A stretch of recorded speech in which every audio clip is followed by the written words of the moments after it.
about 2 inches in diameter. He said, I have now unsealed this, and I want to show it to you. He said, when I placed it in there, many years ago, there was just a grain of gold in it. But now, many years later, that little grain of gold has become a perfect little tree. It has grown from its own seed, the growth of metals. And he said, I will tell you something else. He showed it to me. And it was undoubtedly exactly as he had described, and I'm inclined to believe him because we have the same record exactly from the Swiss gold miners of the 16th and 17th centuries who said that they had actually made gold grow. But one interesting thing this old miner told me was, he said, it didn't grow nearly as rapidly until I happened to discover something. Namely, that it grew more if I kept it on me.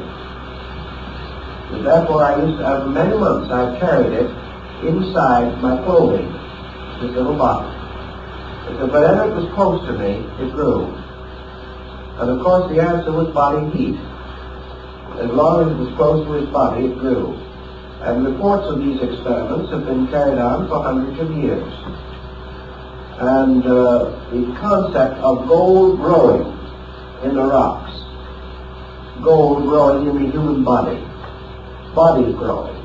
All of these things tie up with the alchemical tradition, which is that all things grow. And that as the metals grow under certain conditions, so man grows. And what is the gentle heat which matures the metals?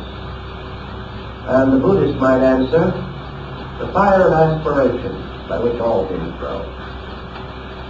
But there is a certain mood or spirit within man, a warmth of man's own soul that makes him grow.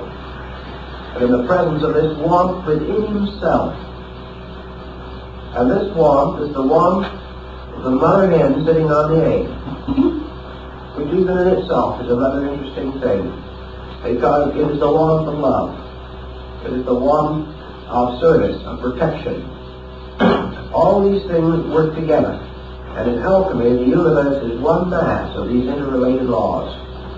Laws which can be diagrammed on one level, played on a musical instrument on another, and on a third level, if applied inwardly, transform the sinner into the saint. They are living laws, living patterns, living archetypes, forever reproducing themselves on all levels.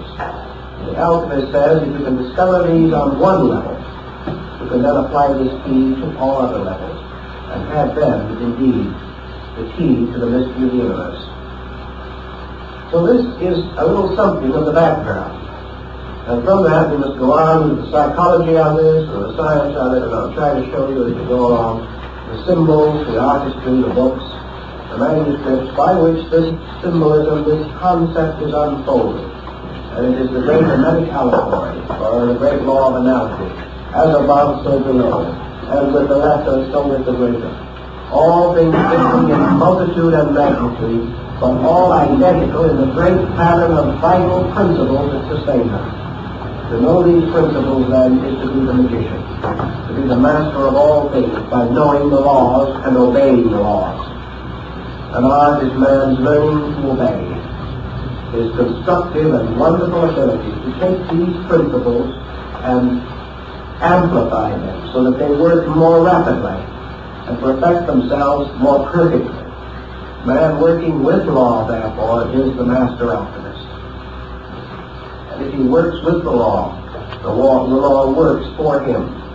And he sees things grow and multiply in days, months, or years, which might otherwise require ages, unless they receive the cultivation of the hermetic gardener.